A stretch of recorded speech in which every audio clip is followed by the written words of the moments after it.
언니한테서 우리 엄마 냄새가 나요. 명동시장 호떡 노점에서 지글지글 호떡을 굽던 29 미선은 그 말을 듣는 순간 손이 굳어버렸습니다. 명품 코트를 입은 7살 꼬마 손님이 놀란 표정으로 그녀를 바라보고 있었어요. 4년 동안 아무것도 먹지 않던 아이가 처음으로 음식을 찾았다는 할아버지의 떨리는 목소리가 들렸습니다. 엄마 냄새라니 대체 무슨 일이 있었던 걸까요? 그리고 왜 하필 자신에게서 엄마 냄새가 난다는 걸까요? 사연을 시작하기 전 무료로 할 수 있는 구독과 좋아요 부탁드립니다. 어디서 듣고 계신지 댓글을 남겨주시면 그곳으로 행운이 닿을 수 있도록 염원하겠습니다. 2024년 12월 서울의 겨울은 유난히도 매서웠습니다. 입김을 호우 불면 금세 하얀 연기가 피어오르고 거리를 지나는 사람들은 칼바람에 옷깃을 잔뜩 여민 채 종종 걸음을 치는 계절이 돌아왔습니다. 화려한 명동거리의 네온사인 불빛 뒤편, 낡고 허름한 재래시장 골목 어귀에는 오늘따라 더 쓸쓸한 바람이 맴돌고 있었습니다. 그 골목 끝자락에 낡은 패딩 점퍼 하나로 추위를 견디며 10년째 한자리를 지키고 있는 작은 호떡 노점이 하나 있었습니다. 주인공 미선은 빨갛게 언손을 비비며 호떡을 굽고 있었습니다. 지글지글 끓는 기름 위에서 노릇노릇 익어가는 호떡 냄새가 골목을 가득 채우지만 미선의 마음은 타들어가는 속처럼 새까맣게 멍들어 있었어요.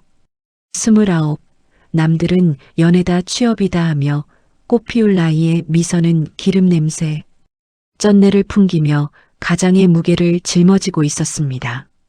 앞치마 주머니 속에서 휴대전화가 짧게 진동했습니다. 기름 묻은 손을 허벅지에 대충 문지르고 화면을 확인한 미선의 얼굴이 흙빛으로 변했습니다.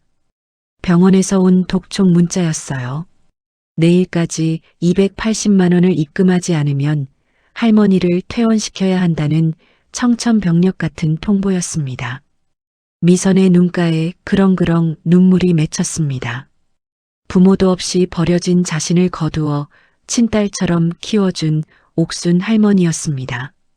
그런 할머니가 병상에 누워 계신 지 벌써 3개월이 넘어가고 있었습니다. 오로지 할머니를 살려야 한다는 일념 하나로 미선은 터져나오는 울음을 삼키며 목이 터져라 손님을 불렀습니다. 자, 뜨끈하고 달콤한 꿀호떡이 왔어요. 몸도 녹이고 마음도 녹이는 호떡 드시고 가세요. 방금 구워서 아주 따뜻해요. 미선의 간절한 외침은 차가운 허공으로 흩어졌습니다. 사람들은 춥다며 미선의 앞을 무심하게 지나쳐갈 뿐이었습니다.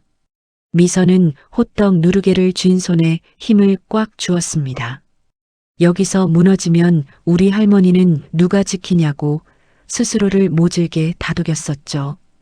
그때 시장 입구 쪽으로 그동안 이 좁은 골목에서는 한 번도 본 적 없는 집채만 한 검은색 최고급 세단이 미끄러지듯 들어왔습니다. 번쩍이는 차체는 흙먼지 하나 묻지 않은 매끈한 모습이었고 시장통의 낡은 풍경과는 전혀 어울리지 않는 위압감을 뿜어내고 있었습니다. 그 차 안에는 대한민국 재계를 움직이는 태양그룹의 총수 한태준 회장이 타고 있었습니다. 하지만 천하를 호령하는 회장님의 표정은 세상 모든 근심을 짊어진 듯 어두웠습니다. 그의 시선이 머무는 곳은 바로 옆좌석, 카시트에 힘없이 기대어 앉아있는 7살 손녀 서아였습니다. 서아야, 우리 강아지. 할아비랑 눈 좀 마주쳐 보렴. 응? 오늘도 아무것도 안 먹을 거야? 벌써 하루 종일 물 한 모금도 안 마셨잖아. 태준의 애타는 목소리에도 아이는 아무런 대답이 없었습니다. 서아는 마치 영혼이 빠져나간 인형처럼 창밖만 멍하니 응시하고 있었어요. 4년 전 불의의 교통사고로 눈앞에서 엄마, 아빠를 잃은 충격 때문에 이 어린 꼬마는 마음의 문을 닫아버리고 말았었죠. 음식을 거부하는 섭식 장애가 찾아왔고 뼈만 앙상하게 남은 아이의 손목은 금방이라도 부러질 듯 위태로워 보였습니다. 전국에 내로라 하는 명의들을 다 찾아가 봐도 아이의 마음은 열리지 않았습니다. 차가 막히는지 도로 위에 정체가 이어졌고 태주는 답답한 마음에 차 창문을 아주 조금 내렸습니다. 그 순간 기적 같은 일이 벌어졌습니다. 창문 틈으로 차가운 겨울바람과 함께 고소하고 달콤한 기름 냄새가 차 안으로 훅 끼쳐 들어왔기 때문입니다. 그것은 바로 미선이 굽고 있는 호떡 냄새였습니다. 죽은 듯이 앉아있던 서아의 코끝이 움찔했습니다. 초점 없던 아이의 눈동자가 천천히, 아주 천천히 냄새가 나는 쪽으로 움직였습니다. 그리고 4년 만에 처음으로 아이의 입이 열렸습니다. 할아버지, 어디서 맛있는 냄새가 나요. 태주는 자신의 귀를 의심했습니다. 지금 내가 잘못 들은 건 아닌가, 심장이 쿵 하고 내려앉는 것만 같았습니다. 손녀가 먹을 것을 찾는다는 건 지난 4년 동안 상상조차 할 수 없었던 일이었기 때문입니다. 태주는 다급하게 운전석을 향해 소리쳤습니다. 김 기사, 당장 차 세워. 지금 당장. 서아야, 뭐라고 했니? 맛있는 냄새라고 했어? 그래, 그래. 할아버지가 다 사줄게. 육중한 차가 비상등을 켜고 길가에 멈춰 섰습니다. 태준이 황급히 내려 뒷문을 열자 서아는 마치 무언가에 홀린 사람처럼 차에서 내려 비틀비틀 걸음을 옮겼습니다. 아이가 향하는 곳은 다름 아닌 미선의 호떡 노점이었습니다. 머리부터 발끝까지 수백만 원짜리 명품 옷을 입은 비쩍 마른 아이가 시장통을 걸어가자 사람들의 시선이 집중되었습니다. 그 뒤를 수행원들과 태준이 안절부절 못하며 따르고 있었어요. 미선은 호떡을 뒤집다가 자신의 눈앞에 나타난 꼬마 손님을 보고 깜짝 놀랐습니다. 창백한 얼굴에 핏기 하나 없는 아이가 호떡판을 뚫어지게 쳐다보고 있었기 때문입니다. 아이는 마치 세상에서 가장 귀한 보물을 발견한 듯한 눈빛이었습니다. 미선은 장사꾼의 본능보다는 왠지 모르게 가슴 한구석이 아릿해지는 연민을 먼저 느꼈습니다. 엄마 없이 자란 자신의 어린 시절이 겹쳐 보였던 탓일까요? 미선은 환하게 웃으며 아이에게 말을 건넸습니다. 아유, 예쁜 꼬마 손님이네. 날씨가 많이 춥지? 손이랑 볼이 다 얼었네. 이거 한번 먹어볼래? 언니가 방금 구운 건데 꿀이 아주 듬뿍 들어서 달콤해. 미선은 종이컵에 각 구운 호떡을 담아 아이에게 내밀었습니다. 그리고 혹시라도 아이가 데일까봐 호떡을 반으로 접어 입김을 호호 불어 식혀주는 것도 잊지 않았습니다. 그 모습은 누가 봐도 영락없는 엄마의 손길처럼 따뜻하고 자연스러웠습니다. 뒤에서 지켜보던 태주는 숨을 죽이고 그 장면을 바라보았습니다. 제발 먹어라. 제발 한 입만이라도 먹어다오. 태주는 속으로 간절히 기도했습니다. 서아가 조심스럽게 고사리 같은 두 손으로 종이컵을 받아들었습니다. 그리고 아주 조심스럽게 호떡을 한 입 베어 물었습니다. 바삭하는 소리와 함께 달콤한 설탕물이 아이의 입안으로 퍼졌습니다. 순간 서아의 창백했던 얼굴에 홍조가 돌기 시작했습니다. 아이는 오물오물 호떡을 씹어 삼키더니 입가에 설탕을 묻힌 채 활짝 웃었습니다. 4년 만에 처음 보는 손녀의 미소였습니다. 할아버지, 이거 진짜 맛있어요. 따뜻하고 달콤해요. 태주는 그 자리에 주저앉아 통곡이라도 하고 싶은 심정이었습니다. 천하의 태양그룹 회장이 시장통 한복판에서 눈시울을 붉히고 있었습니다. 수행원들도 믿을 수 없다는 듯 입을 다물지 못했습니다. 그때였습니다.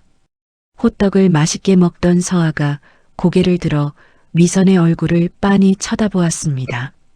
아이의 맑은 눈동자가 미선의 눈동자와 마주쳤습니다. 서아는 미선의 낡은 패딩 점퍼 소매를 꼭 붙잡으며 말했습니다. 그 한마디는 그곳에 있던 모든 사람들의 귀를 의심하게 만들었습니다. 언니한테서 우리 엄마 냄새가 나요. 꿈속에서 맡았던 우리 엄마 냄새랑 똑같아요. 미선은 순간 등줄기에 전기가 흐르는 듯한 찌릿한 전율을 느꼈습니다. 처음 보는 아이인데, 난생 처음 보는 부잣집 꼬마인데 왜 이렇게 가슴이 먹먹하고 눈물이 핑 도는 걸까요? 미선은 자신도 모르게 아이의 머리카락을 쓰다듬어 주었습니다. 마치 아주 오래전부터 알고 있었던 핏줄을 만난 것처럼 설명할 수 없는 뜨거운 감정이 미선의 가슴 밑바닥에서 치고 올라왔습니다. 태주는 충격에 휩싸인 얼굴로 미선을 바라보았습니다. 호떡을 굽느라 밀가루가 하얗게 묻은 미선의 얼굴에서 태주는 믿을 수 없는 익숙한 모습을 발견했습니다. 그것은 30년 전 자신의 가슴 속에 묻어야만 했던 첫사랑의 모습과 너무나도 닮아 있었어요. 운명의 수레바퀴는 그렇게 매서운 겨울바람이 부는 호떡 노점 앞에서 다시 돌기 시작했습니다. 과연 이 만남은 우연이었을까요? 아니면 하늘이 정해준 필연이었을까요? 그날 밤 태양그룹 본가에서는 믿을 수 없는 일이 벌어졌습니다. 마치 죽은 사람처럼 창백한 얼굴로 침대에만 누워있던 서아가 식탁 앞에 얌전히 앉아 있었기 때문입니다. 가사 도우미가 떨리는 손으로 전복죽 한 그릇을 내오자 서아는 숟가락을 들어죽을 떠먹기 시작했어요. 지난 4년 동안 억지로 수액을 마치거나 입을 벌려 미음을 흘려 넣어줘야 겨우 목숨을 부지하던 아이였습니다. 그런 서아가 바닥까지 싹 비워낸 빈 그릇을 보며 집안의 도우미들과 주치의는 입을 다물지 못했어요. 태주는 곤히 잠든 손녀의 머리맡에 앉아 아이의 발그레해진 볼을 하염없이 쓰다듬었습니다. 서아가 잠들기 직전 태준의 옷자락을 꼭 쥐며 했던 말이 귓가에 맴돌았었죠. 할아버지, 나 내일도 그 호떡 언니 보러 갈래요. 그 언니한테 가면 맛있는 냄새도 나고 마음이 따뜻해져요. 꼭 다시 데려가 주실 거죠? 태주는 고개를 끄덕여 주었지만 마음 한구석에서는 묘한 의구심이 피어오르고 있었습니다.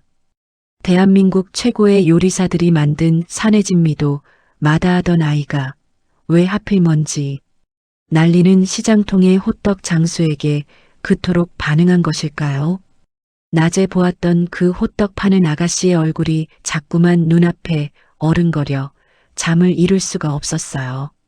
밀가루가 묻은 하얀 얼굴, 그리고 웃을 때 살짝 패이던 보조개.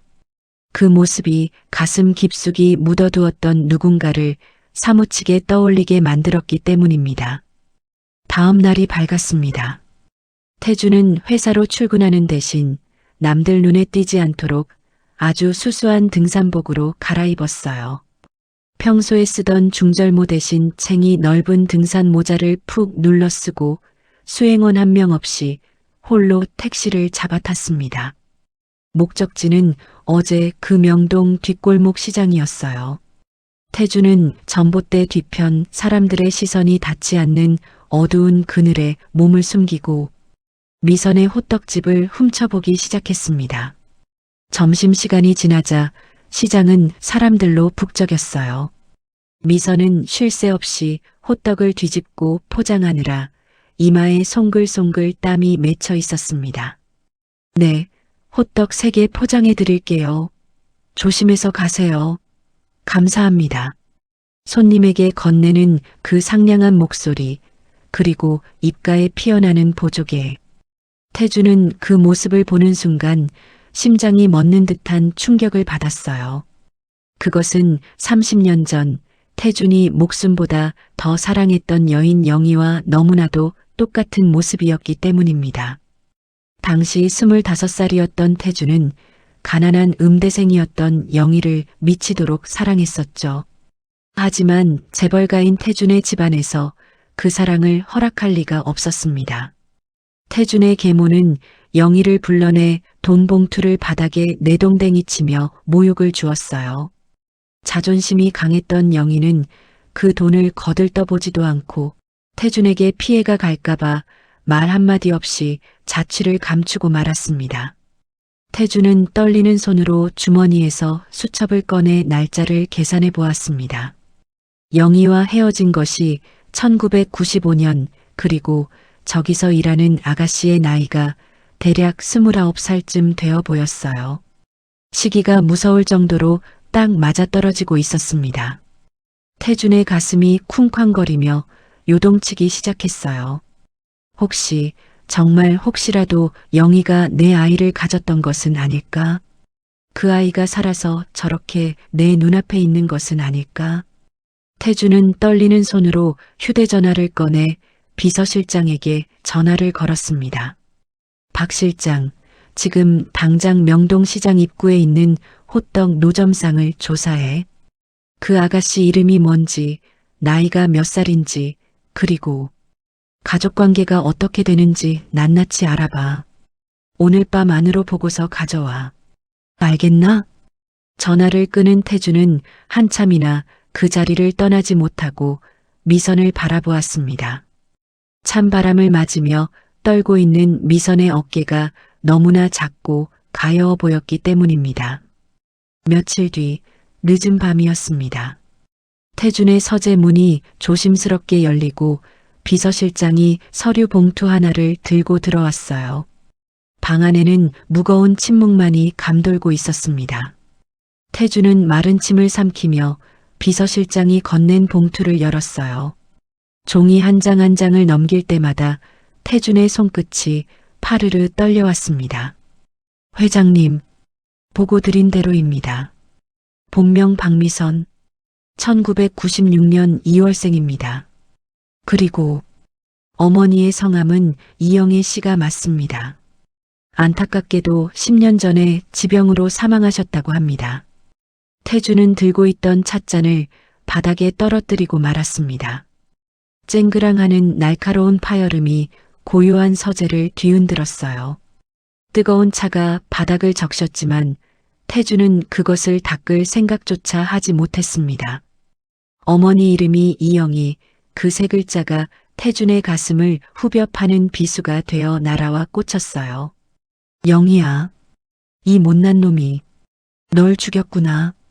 내 딸을 저렇게 길바닥에 내버려 두고 내가 무슨 낯으로 널 보겠니?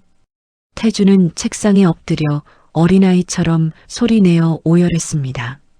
그동안 쌓아올린 부와 명예가 한순간에 아무런 의미 없는 휴지 조각처럼 느껴졌었죠.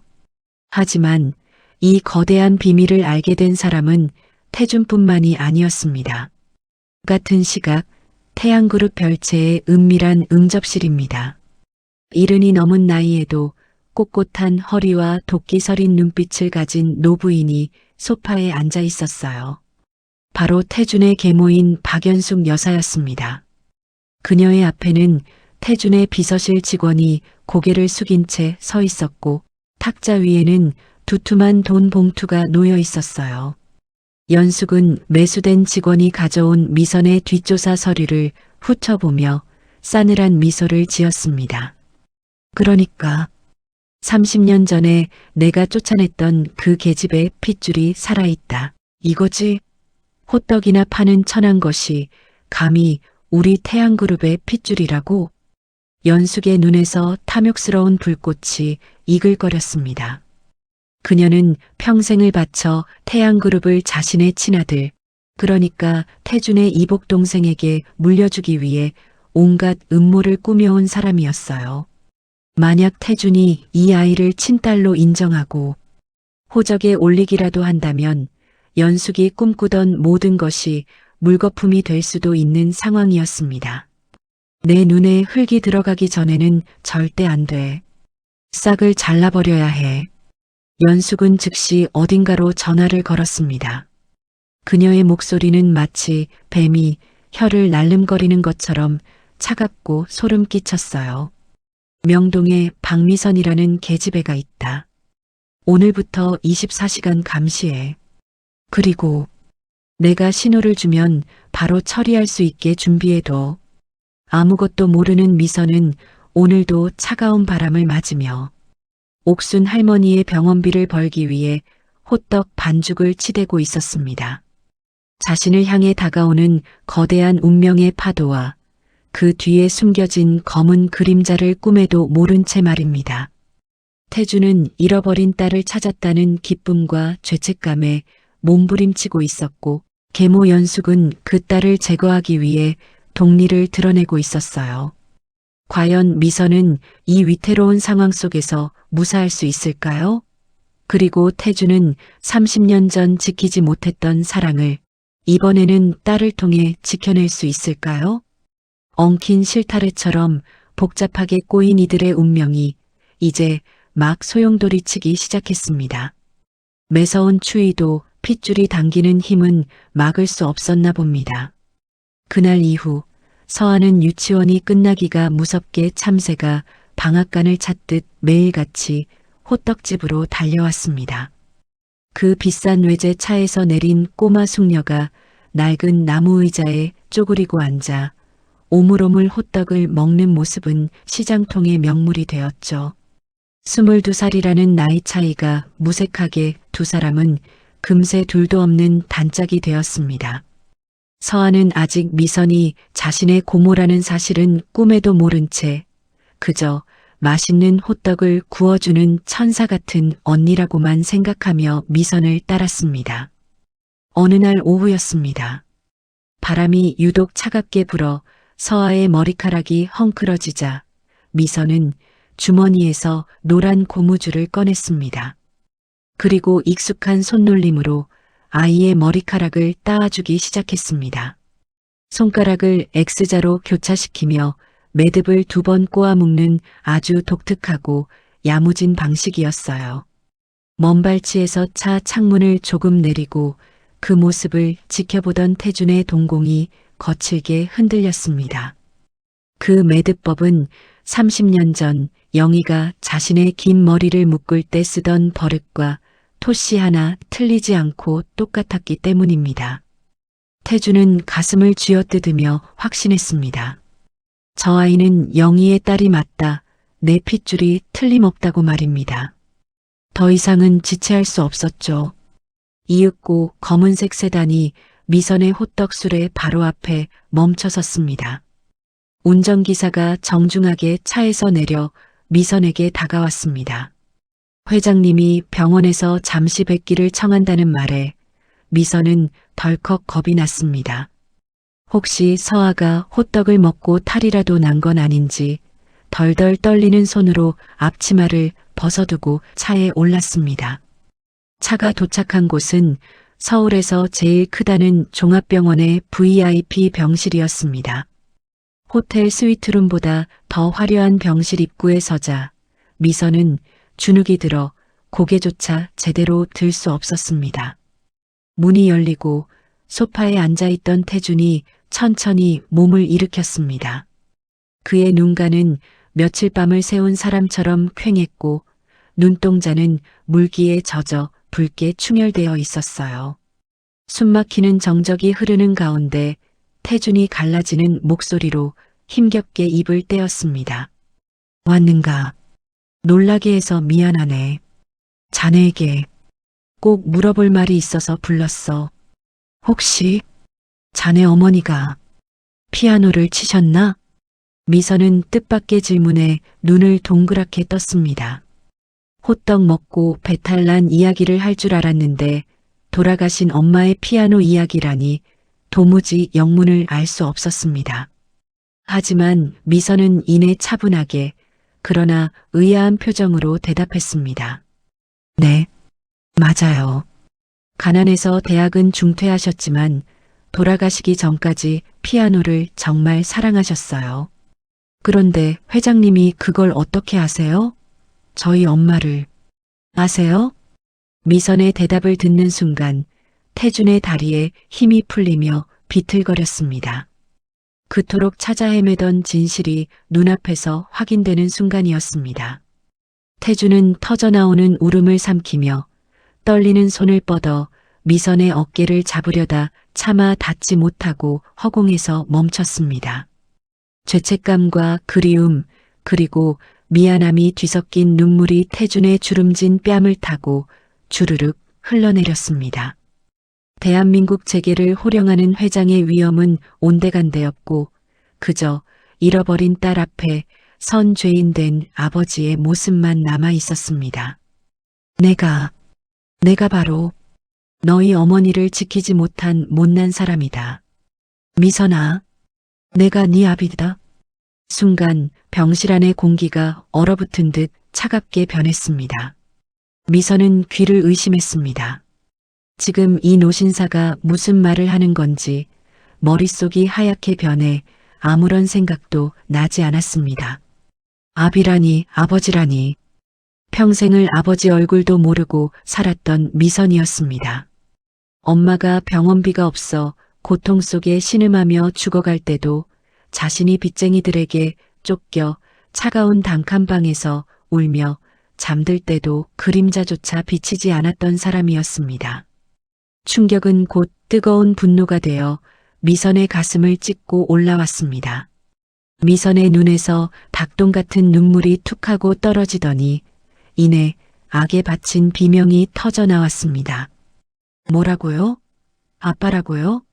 이제 와서요? 우리 엄마랑 제가 굶고 힘들어서 죽고 싶었을 때 당신은 어디 있었는데요? 당신이 호의호식하며 살 동안 우리 엄마는 시장 바닥에서 10원 한 장 벌려고 손톱이 다 빠지도록 일했어요. 미선은 자리를 박차고 일어났습니다. 더 이상 이 사람과 한 공간에 있는 것조차 숨이 막혀 견딜 수가 없었었죠. 부모를 잃은 서름보다 이제 와서 나타난 비정한 아버지에 대한 원망이 더 컸습니다. 전 아빠 같은 거 필요 없어요. 우리 엄마 고생만 시키고 죽게 만든 사람, 저 죽어도 용서 못해요. 다신 제 앞에 나타나지 마세요. 미선이 병실 문을 향해 거칠게 몸을 돌렸습니다. 바로 그때였습니다. 침대 뒤편에서 상황을 지켜보며 숨죽여 울고 있던 어린 서아가 뛰쳐나왔습니다. 서아는 고사리 같은 손으로 미선의 옷자락을 꽉 붙잡았습니다. 아이의 눈물 젖은 얼굴이 미선의 발길을 멈춰 세웠습니다. 언니, 가지마. 우리 할아버지 나쁜 사람 아니야. 할아버지가 매일 밤 언니 사진 보면서 울었어. 가지마, 언니. 나랑 같이 있어줘. 서아의 애절한 울음소리가 미선의 발목을 잡았습니다. 자신을 보며 엄마 냄새가 난다던 아이 유일하게 마음을 열어준 이 작고 여린 생명을 뿌리치기가 너무나 힘들었습니다. 그때 뒤에서 무릎이 바닥에 부딪히는 둔탁한 소리가 들렸습니다. 미선이 놀라 뒤를 돌아보니 태준이 차가운 병실 바닥에 무릎을 꿇고 있었습니다. 머리카락이 희끗한 노년의 회장이 새파랗게 젊은 딸 앞에 무릎을 꿇고 고개를 숙이고 있었어요. 태준의 어깨가 흐느낌으로 심하게 들썩거렸습니다. 미선아, 다 내 잘못이다. 죽을 때까지 속죄하며 삶아.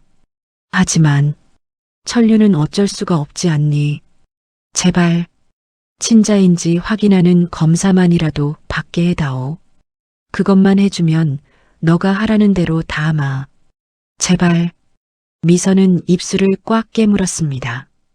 입술에서 비릿한 피맛이 느껴졌습니다.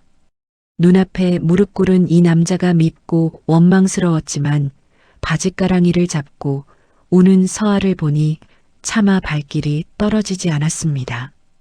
그리고 한편으로는 확인하고 싶었습니다.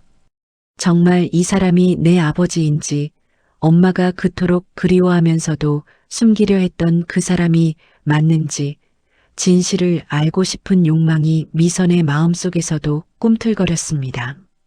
한참의 침묵 끝에 미선이 깊은 한숨을 내쉬며 나지막이 말했습니다. 좋아요. 검사할게요. 당신을 용서해서가 아니에요. 서아 때문에 그리고 진실이 뭔지 저도 알아야겠으니까요. 하지만 결과가 아니라고 나오면 두 번 다시 우리 찾지 마세요. 태주는 그제야 떨리는 몸을 일으켜 간호사를 불렀습니다. 잠시 후 흰 가운을 입은 의료진이 들어와 두 사람의 입안을 면봉으로 긁어 세포를 채취했습니다. 너무나 간단하고 허무한 과정이었습니다. 이 작은 면봉 하나가 30년의 세월을 증명한다는 사실이 믿기지 않았습니다. 검사가 끝나고 미선이 병실을 나갈 때까지 태주는 미선의 뒷모습에서 눈을 떼지 못했습니다. 이제 결과가 나오기까지는 꼬박 일주일이 걸린다고 했습니다. 그 일주일은 두 사람에게 1년보다 더 긴 시간이 될 것입니다.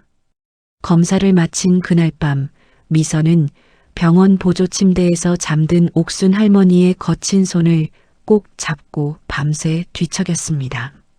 할머니, 나 무서워.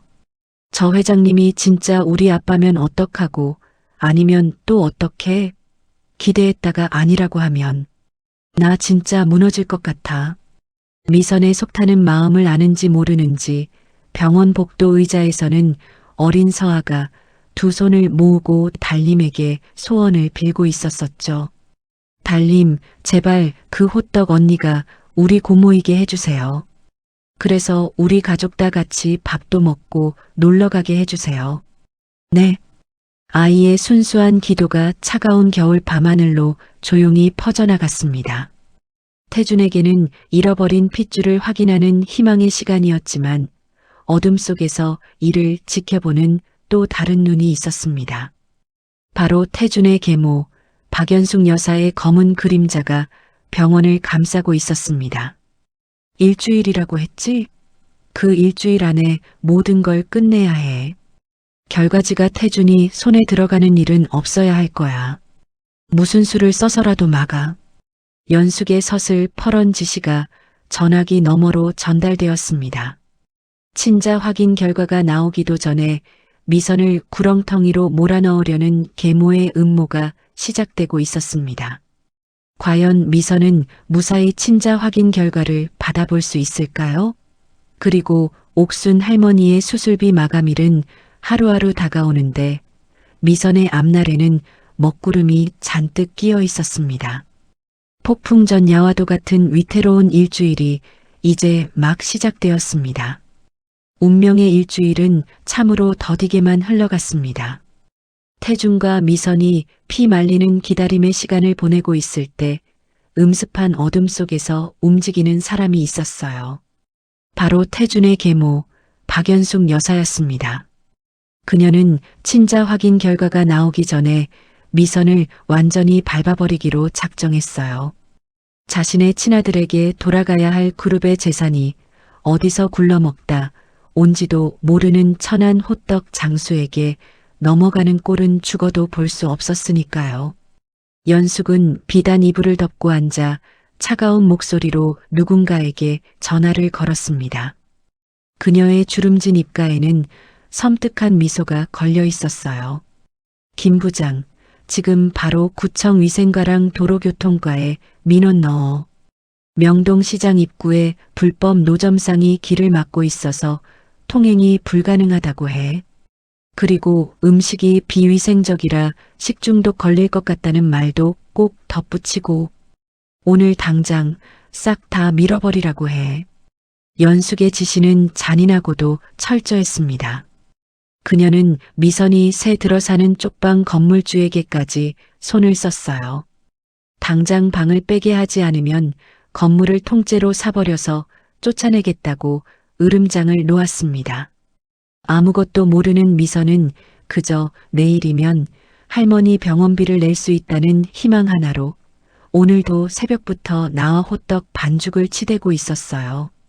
어제 태준 회장이 다녀간 후 마음이 심란했지만 당장 눈앞의 생계가 더 급했기 때문입니다. 찬바람이 쌩쌩 부는 거리에 서서 미선은 언손을 호호 불며 손님을 기다리고 있었습니다. 그때 옆에서 떡볶이를 파는 김씨 아주머니가 김이 모락모락 나는 어묵 국물 한 컵을 건네주었어요. 미선아, 춥지? 이거 좀 마시면서 해. 너 어제 그 회장님 다녀가고 마음 복잡할 텐데 밥은 먹은 거야? 미선은 아주머니의 따뜻한 정에 빙그레 웃으며 국물을 호호 불어 마셨습니다. 이 골목 사람들은 서로가 서로에게 난로 같은 존재였어요. 그런데 저 멀리서 평소와는 다른 험악한 공기가 밀려오기 시작했습니다. 요란한 사이렌 소리와 함께 구청 단속 트럭 세대가 시장 입구로 들이닥쳤습니다. 트럭에서 내린 건장한 용역 직원들은 마치 전쟁터에 나가는 군인들처럼 살벌한 표정을 하고 있었어요. 평화롭던 시장통은 순식간에 아비규환의 생지옥으로 변하고 말았습니다. 단속반원들이 미선의 호떡 수레를 에워쌌습니다. 자, 이거 당장 치워. 불법 적치물이야. 당장 트럭에 실어. 단속반장이 소리를 지르며 미선의 호떡 수레를 거칠게 발로 찼어요. 철판 위에 있던 기름이 튀고 갓 구운 호떡들이 더러운 바닥으로 내동댕이 쳐졌습니다. 미선은 기겁을 하며 수레를 가로막아 섰어요. 이 수레는 미선의 전 재산이자 병원에 누워 계신 옥순 할머니의 생명줄이나 다름없었습니다. 안 돼요. 제발 이러지 마세요. 저 이거 없으면 우리 할머니 죽어요. 오늘 장사해서 병원비 내야 한단 말이에요. 제발 한 번만 봐주세요. 미선의 절규에도 그들은 눈 하나 깜짝하지 않았습니다. 오히려 귀찮다는 듯이 미선을 거칠게 밀쳐냈어요. 미선은 그대로 차가운 아스팔트 바닥에 나뒹굴었습니다. 밀가루 포대가 터지면서 하얀 밀가루가 미선의 몸 위로 눈처럼 쏟아져 내렸어요. 미선은 바닥을 기어가 수레바퀴를 끌어안았습니다. 가져가지 마세요. 이거 우리 할머니 목숨값이에요. 차라리 저를 잡아가세요. 미선이 울부짖으며 수레바퀴에 매달리는 모습은 차마 눈뜨고 볼 수 없을 만큼 처참했습니다. 지나가던 청년 하나가 휴대전화를 꺼내 이 기막힌 상황을 촬영하기 시작했어요. 같은 시각 태양그룹 본사 대회의실에서는 중요한 이사회가 열리고 있었습니다. 하지만 태준의 귀에는 임원들의 보고 소리가 하나도 들어오지 않았어요. 그때 비서실장이 사색이 된 얼굴로 회의실 문을 열고 들어와 태준에게 귓속말을 전했습니다. 미선의 가게가 구청 단속반에 의해 박살이 나고 있다는 소식이었어요. 태준은 그 말을 듣자마자 자리를 박차고 일어났습니다. 수조 원이 걸린 안건을 처리 중이었지만 태준에게는 지금 그 어떤 돈보다 잃어버린 딸의 안위가 더 중요했습니다. 회장님, 이사회 중입니다. 어디 가십니까? 임원들의 다급한 외침을 뒤로한 채 태준은 차에 올라타 기사에게 소리쳤습니다. 신호 위반을 해서라도 가장 빨리 명동으로 가라고 말입니다. 태준의 심장은 터질 듯이 뛰고 있었어요. 30년 전 영희를 지키지 못했던 그 무력감이 다시금 태준을 덮쳐왔기 때문입니다. 같은 시각 명동시장 골목의 상황은 최악으로 치닫고 있었습니다. 용역들이 기어이 미선을 떼어내고 호떡 수레를 들어 올려 트럭에 실으려던 찰나였어요. 시장 입구 쪽에서 굉음이 들리더니 검은색 대형 세단이 단속 현장 한가운데로 미친 듯이 돌진해 들어왔습니다. 차는 미선이 쓰러진 곳 바로 앞에 끼익 소리를 내며 멈춰 섰어요. 모두가 숨을 죽이고 지켜보는 가운데 뒷문이 열리고 태준이 내렸습니다. 그의 눈에서는 시퍼런 불꽃이 튀고 있었어요. 당장 그 손 놓지 못해. 어디서 감히 행패야. 내 눈앞에서 당장 그 더러운 손 치우란 말이다. 태준의 기세는 마치 성난 사자와도 같았습니다. 평소에 점잖은 회장님 모습은 온데간데 없고 새끼를 지키려는 아비의 본능만이 번뜩이고 있었어요. 단속반장은 태준의 압도적인 카리스마에 눌려 엉겁결에 수레를 놓쳤습니다. 태주는 곧바로 흙바닥에 쓰러져 있는 미선에게 다가갔습니다. 밀가루와 눈물로 범벅이 된 미선의 얼굴을 보자 태준의 가슴은 찢어지는 듯 아파왔어요. 태준은 입고 있던 최고급 캐시미어 코트를 벗어 떨고 있는 미선의 어깨를 감싸주었습니다. 그리고 단속반원들과 구경꾼들을 향해 서슬퍼런 목소리로 선언했어요. 이 가게에 대한 모든 법적 책임은 태양그룹 회장인 내가 진다. 손해배상이든 벌금이든 내가 다 낼 테니 당장 내 눈앞에서 사라져. 만약 이 아이 털끝 하나라도 다시 건드렸다간 그땐 내 모든 걸 걸고 너희들을 가만두지 않겠다. 태양그룹 회장이라는 말에 단속반원들의 얼굴이 하얗게 질렸습니다. 그들은 쥐구멍이라도 찾고 싶은 듯 황급히 장비를 챙겨 도망치듯 사라졌어요. 시장통에는 다시 고요가 찾아왔습니다. 미선은 멍하니 자신을 감싸준 태준을 올려다보았습니다. 따뜻한 코트의 온기가 얼어붙은 몸을 녹여주었지만 마음은 여전히 혼란스러웠어요.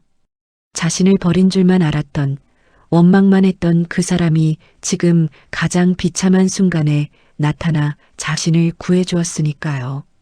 미선의 눈에서 굵은 눈물방울이 뚝뚝 떨어져 태준의 구두를 적셨습니다. 미선은 떨리는 목소리로 물었어요. 왜 이러시는 거예요? 아직 친자인지 결과도 안 나왔잖아요. 제가 회장님 딸이 아니면 어쩌려고 이렇게까지 하세요? 나중에 아니라고 밝혀지면 저를 또 버리실 건가요?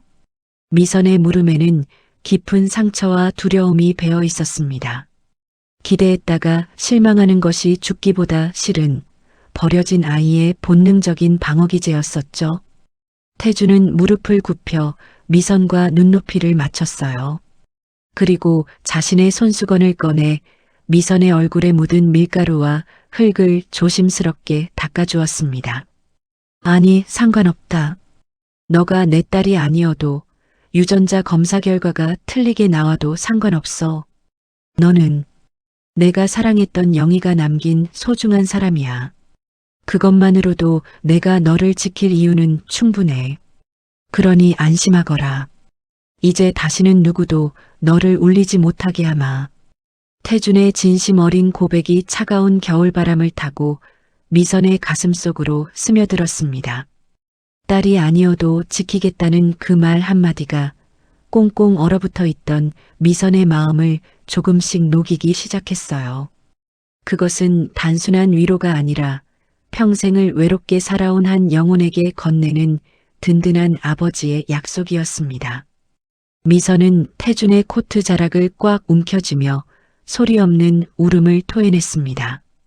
그날의 명동거리는 여전히 추웠지만 두 사람을 감싸고 있는 공기만큼은 봄날처럼 따스했어요. 일주일이라는 시간은 참으로 더디게만 흘러갔습니다. 마치 시계 바늘에 무거운 돌덩이라도 매달아 놓은 것처럼 미선에게는 일각이 여삼추 같은 시간이었었죠. 드디어 운명의 날이 밝았습니다. 태준과 미선 그리고 태준의 담당 변호사가 병원 진료실에 무거운 표정으로 모여 앉았습니다. 진료실 안에는 숨소리조차 들리지 않을 만큼 팽팽한 긴장감이 감돌고 있었습니다. 창밖에는 하얀 눈발이 날리고 있었지만 두 사람의 등줄기에는 식은 땀이 흐르고 있었어요. 태주는 마른 침을 꿀꺽 삼키며 의사의 손에 들린 하얀 봉투만을 뚫어지게 쳐다보았습니다.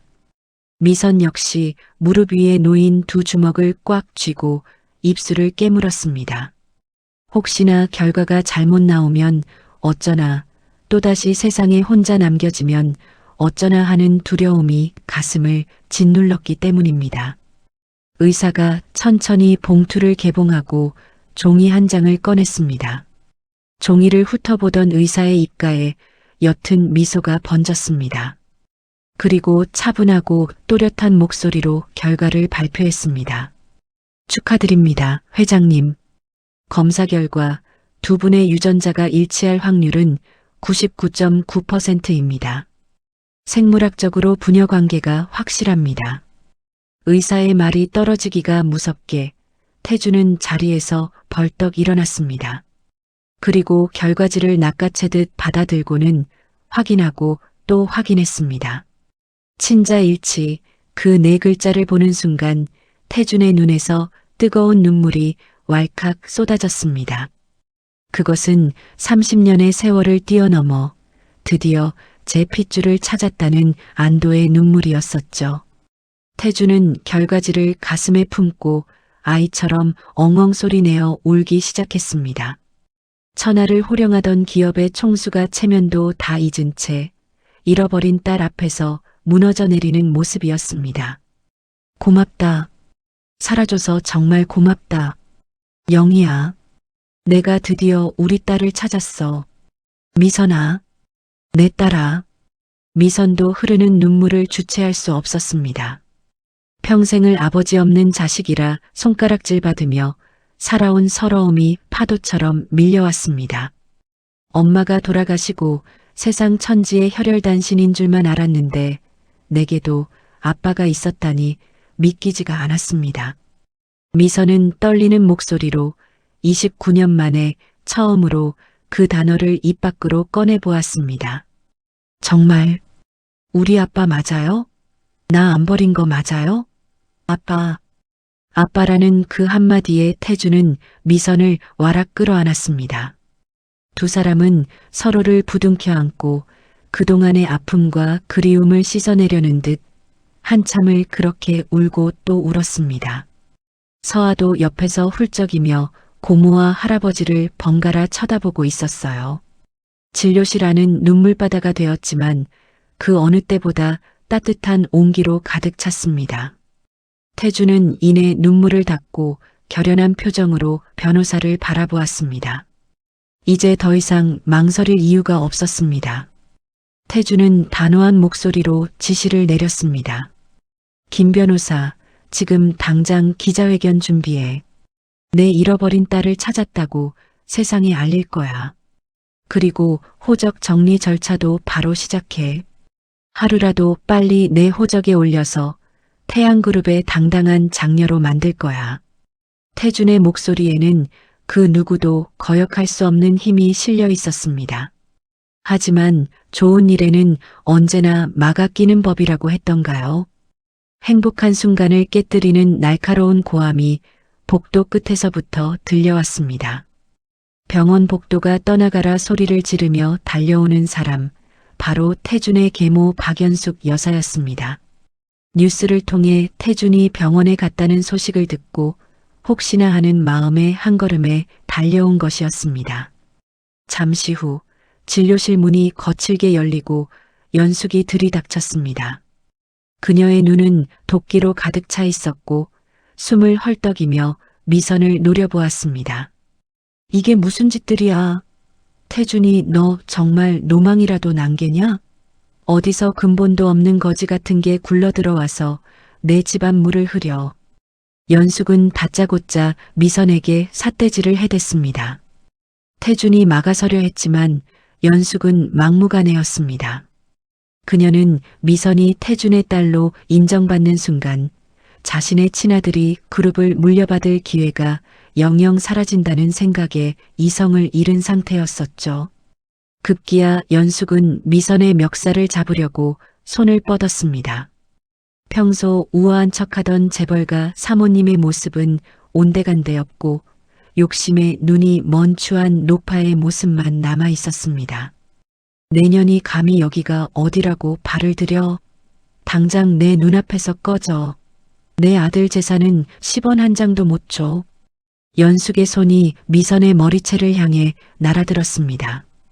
태준이 비명을 지르며 말리려던 찰나 놀라운 일이 벌어졌습니다. 미선이 번개 같은 속도로 연숙의 손목을 허공에서 낚아챈 것입니다.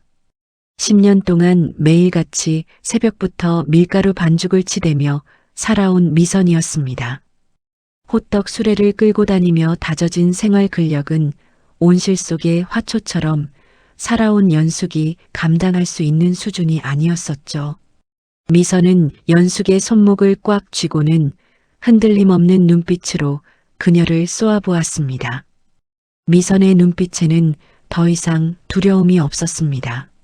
아버지를 찾았다는 든든함, 그리고 내 엄마를 모욕한 사람에 대한 분노가 미선을 강하게 만들었습니다. 할머니, 나이감 좀 하세요. 여기가 시장 바닥도 아니고 병원인데 이게 무슨 행패죠? 재벌가 사모님이라면서 교양은 어디다 팔아먹으셨어요? 미선의 입에서 나온 말은 그야말로 사이다처럼 시원하고 통쾌했습니다. 연숙은 생각지도 못한 반격에 눈이 휘둥그레졌습니다. 감히 천한 호떡 장수 따위가 자신의 손목을 잡고 훈계할 줄은 꿈에도 몰랐기 때문입니다. 연숙이 손을 빼내려고 발버둥 쳤지만 미선의 악력은 마치 강철 집게 같았습니다. 미선은 잡은 손을 놓지 않은 채 또박또박 말을 이었습니다. 저 다 알아요. 30년 전에 우리 엄마한테 돈 봉투 던지면서 쫓아낸 거 할머니가 하신 짓이죠? 그때 우리 엄마가 얼마나 울었는지 아세요? 사과하세요. 지금 당장 우리 엄마한테 사과하시라고요. 미선의 당당한 기세에 눌린 연숙은 입만 뻥긋거릴 뿐 아무 말도 하지 못했습니다. 얼굴이 불그락푸르락해져서는 씩씩거리는 숨소리만 내뱉을 뿐이었었죠. 연숙은 생전 처음 느껴보는 모멸감과 공포에 몸을 떨었습니다. 그때 뒤에서 지켜보던 태준이 천천히 앞으로 걸어 나왔습니다. 그의 표정은 차갑게 굳어 있었고 눈빛은 매서웠습니다. 태준은 미선의 어깨를 감싸 안으며 연숙에게 낮지만 단호한 목소리로 경고했습니다. 어머니, 들으셨죠? 이제 이 아이는 제 딸이자 태양그룹의 상속녀입니다. 제 딸에게 손끝 하나라도 되는 날엔 제가 어머니를 어머니로 대우해드리는 것도 오늘이 마지막이 될 겁니다. 더 망신당하기 전에 돌아가세요. 태준의 서슬 퍼런 경고에 연숙은 움찔하며 뒷걸음질 쳤습니다.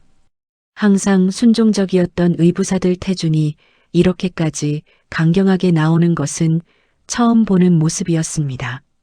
주변에 있던 의료진과 환자들도 수군거리며 연숙을 비난하는 눈초리로 바라보았습니다. 결국 연숙은 분을 사귀지 못한 채 획 몸을 돌렸습니다. 도망치듯 병실을 빠져나가는 연숙의 등 뒤로 미선의 차가운 시선이 꽂혔습니다. 이 독한 것들 두고 보자. 내가 이대로 물러날 줄 알아? 연숙이 악을 쓰며 사라지자 병실에는 다시 평화가 찾아왔습니다. 미선은 그제야 긴장이 풀린 듯 다리에 힘이 풀려 휘청거렸습니다. 태준이 얼른 미선을 부축해 소파에 앉혔습니다.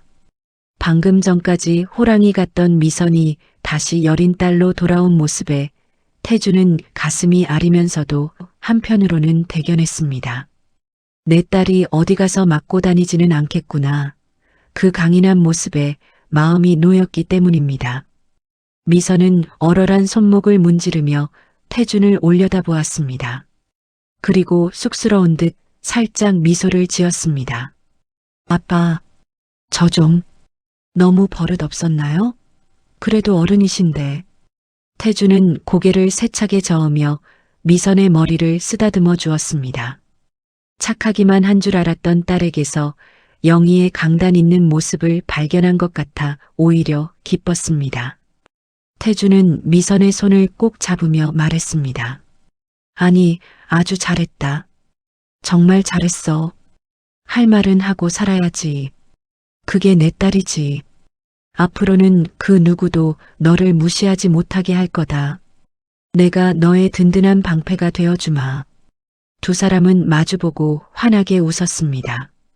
창밖에 눈보라는 여전히 거세게 몰아치고 있었지만 병실 안은 봄 햇살이 비추는 것처럼 따뜻했습니다. 하지만 연숙이 이대로 쉽게 포기할 사람이 아니라는 것을 두 사람은 아직 모르고 있었습니다. 궁지에 몰린 쥐가 고양이를 문다고 했지요. 연숙은 이제 더 이상 잃을 것이 없다는 생각으로 최후의 발악을 준비하고 있었습니다. 그녀가 숨겨둔 더 큰 비밀, 그리고 30년 전 횡령했던 돈의 진실이 서서히 드러나고 있었습니다. 병원에서 망신을 당하고 쫓겨난 계모 박연숙은 독이 오를 대로 올라 있었습니다. 그녀는 집으로 돌아와 전화통에 불이 나도록 친척들에게 전화를 돌려댔습니다. 태준이 밖에서 나아온 핏줄에게 재산을 다 뺏기게 생겼다며 상속 반대 소송을 걸자고 친척들을 꼬드기기 시작했었죠. 평소 연숙에게 콩고물이라도 얻어먹으려던 먼 친척들은 벌떼처럼 일어나 태준을 비난하기 시작했습니다. 집안 분위기는 마치 폭풍 전야처럼 어둡고 무겁게 가라앉아 있었습니다. 하지만 태준은 더 이상 예전에 유약했던 아들이 아니었습니다. 딸을 찾은 아버지는 강했습니다. 태준은 비서실장과 감사팀을 총동원해 연숙의 뒤를 캐기 시작했습니다. 그동안 어머니라는 이유로 덮어두었던 장부들을 하나하나 들춰보았어요. 하지만 연숙이 워낙 교묘하게 서류를 조작해둔 탓에 결정적인 증거를 찾기가 쉽지 않았습니다. 그때 입사한 지 얼마 안 된 젊은 감사팀 직원이 떨리는 손으로 USB 하나를 태준에게 건넸습니다. 회장님, 저 잘릴 거 각오하고 가져왔습니다. 여기 박연숙 여사님이 관리하던 이중 장부 파일이 들어 있습니다. 저도 회사가 정의롭게 돌아가는 걸 보고 싶습니다. 직원의 용기 있는 행동에 태준은 고개를 끄덕이며 어깨를 두드려 주었습니다. 정의는 결코 혼자 이루는 것이 아니었죠. 그리고 며칠 뒤 태준의 책상 위에는 충격적인 보고서가 한 권 놓이게 되었습니다. 보고서를 읽어 내려가는 태준의 손이 부들부들 떨렸습니다. 그곳에는 연숙이 지난 10년간 미술품을 산다는 핑계로 회사 돈 50억 원을 빼돌린 증거가 고스란히 담겨 있었기 때문입니다. 가짜 그림을 비싼 값에 산 것처럼 서류를 꾸미고 그 차액을 몽땅 자신의 비밀 계좌로 챙겨왔던 것이었죠. 하지만 태준을 더 분노하게 만든 건 따로 있었습니다. 30년 전 연숙이 영희에게 위자료 명목으로 주었다던 5천만 원 수표의 행방이었습니다. 당시 연숙은 태준에게 영희가 돈을 받고 떠났다며 사랑보다 돈을 택한 여자라고 모함했었죠. 그런데 은행 기록을 추적해보니 그 수표는 발행된 지 일주일 만에 다시 연숙의 개인 통장으로 입금되어 있었습니다. 영희는 돈을 받지 않고 돌려보냈는데 연숙이 중간에서 그 돈을 가로채고 태준과 영희 사이를 이간질했던 것입니다. 같은 시각 미선은 홀로 옥순 할머니와 살던 쪽방의 짐을 정리하고 있었습니다. 태준의 간곡한 부탁으로 병원에 계신 할머니가 퇴원하시는 대로 다 함께 태준의 집으로 들어가기로 결정했기 때문입니다. 할머니의 낡은 장롱 깊숙한 곳에서 짐을 꺼내던 미선의 손끝에 누렇게 바랜 공책 한 권이 잡혔습니다. 오래된 종이 냄새와 은은한 박하 향기가 나는 그 공책은 바로 돌아가신 엄마 영희의 일기장이었습니다. 미선은 떨리는 마음으로 일기장을 펼쳤습니다. 일기장 곳곳에는 눈물 자국으로 얼룩진 글씨들이 빼곡하게 적혀 있었습니다. 돈은 돌려보냈다. 내 사랑은 돈으로 팔 수 있는 게 아니다. 태준 씨, 미안해요. 당신을 너무 사랑해서 당신을 망치고 싶지 않아서 떠나요. 부디 좋은 여자 만나서 행복하세요. 엄마의 일기를 읽는 미선의 눈에서 뜨거운 눈물이 뚝뚝 떨어졌습니다. 우리 엄마는 돈을 받은 게 아니라 아빠를 위해 모든 걸 포기하고 희생했던 것이었습니다. 미선은 일기장을 품에 안고 결심했습니다. 이제 이 진실을 세상에 알리고 엄마의 억울함을 풀어주겠다고 말입니다. 미선은 눈물을 닦고 매서운 눈빛으로 일기장을 가방에 넣었습니다. 그날 저녁 태준의 본가 거실에는 긴장감이 감돌았습니다. 태준의 호출을 받은 연숙과 친척들이 모두 모여 있었기 때문입니다. 연숙은 소파 상석에 앉아 뻔뻔하게 부채질을 해대고 있었습니다. 친척들은 태준을 노려보며 수군거리고 있었어요. 그때 태준과 미선이 거실로 들어왔습니다. 태준의 손에는 두툼한 서류 뭉치가, 미선의 손에는 낡은 일기장이 들려 있었습니다. 태준은 아무 말 없이 서류 뭉치를 탁자 위에 던지듯 내려놓았습니다. 탁자의 유리판이 울리는 묵직한 소리가 거실의 정적을 깼습니다. 이게 다 뭡니까?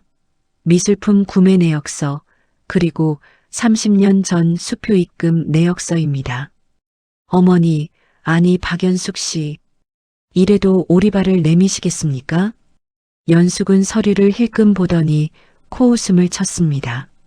자신이 저지른 짓이 얼마나 큰 죄인지 아직도 깨닫지 못한 눈치였습니다.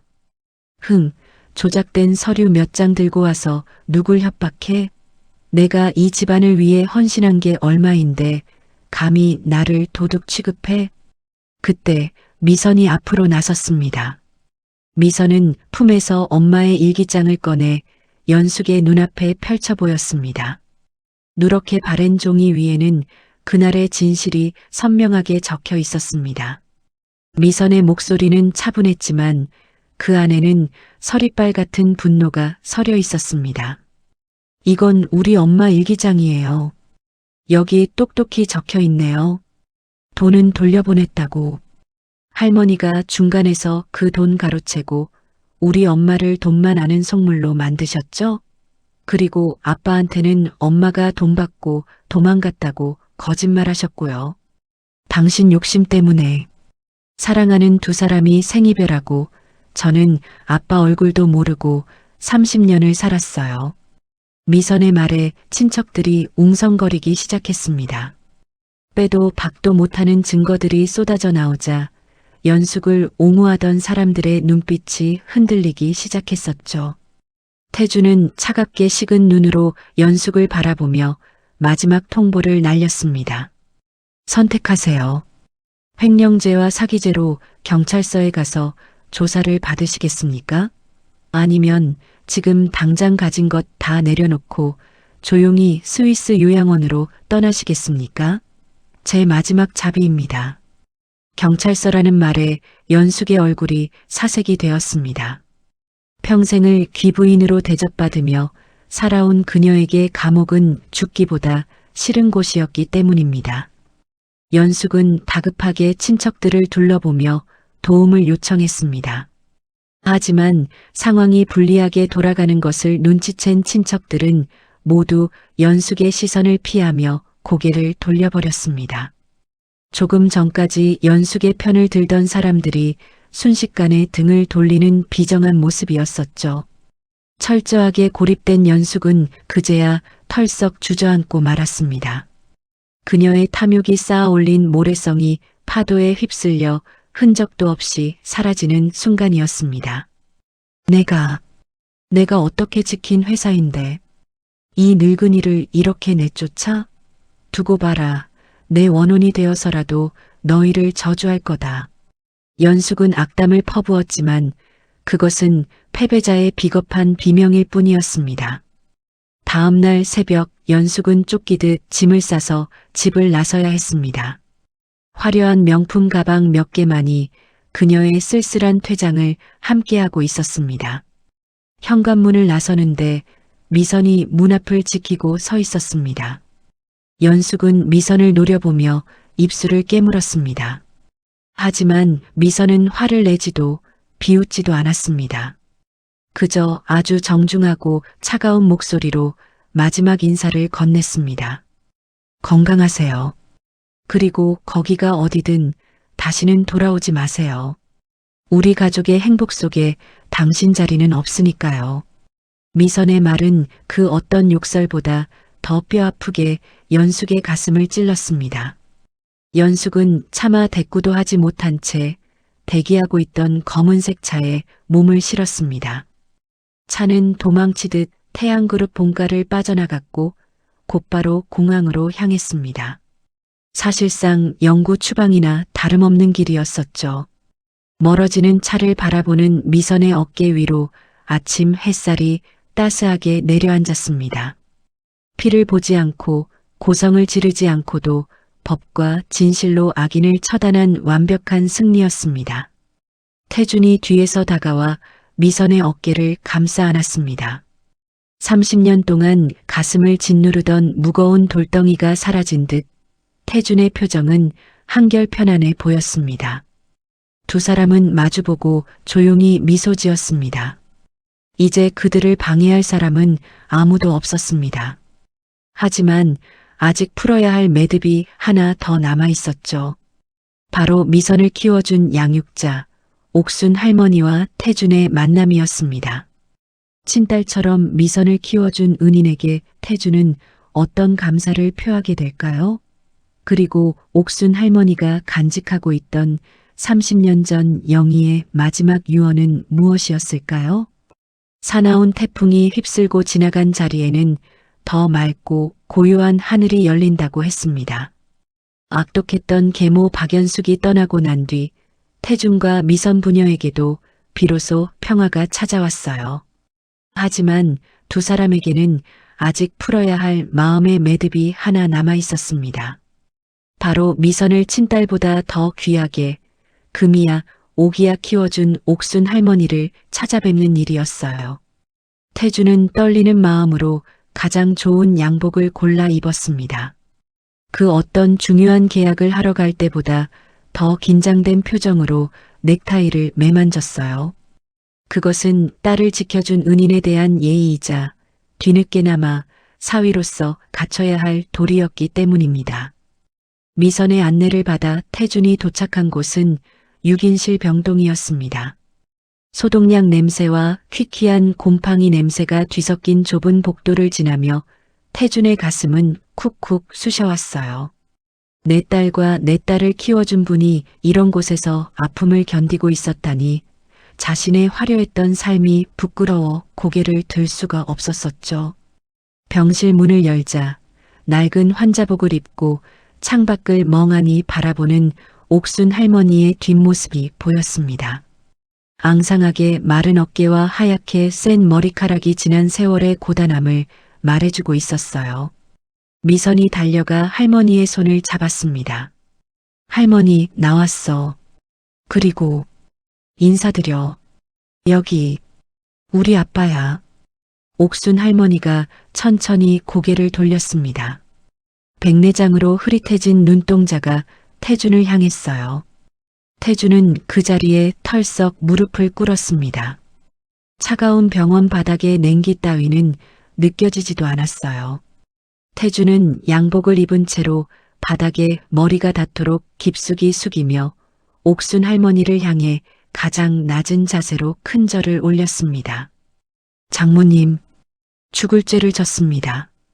제가 너무 늦게 왔습니다. 이 못난 사위를 용서해 주십시오.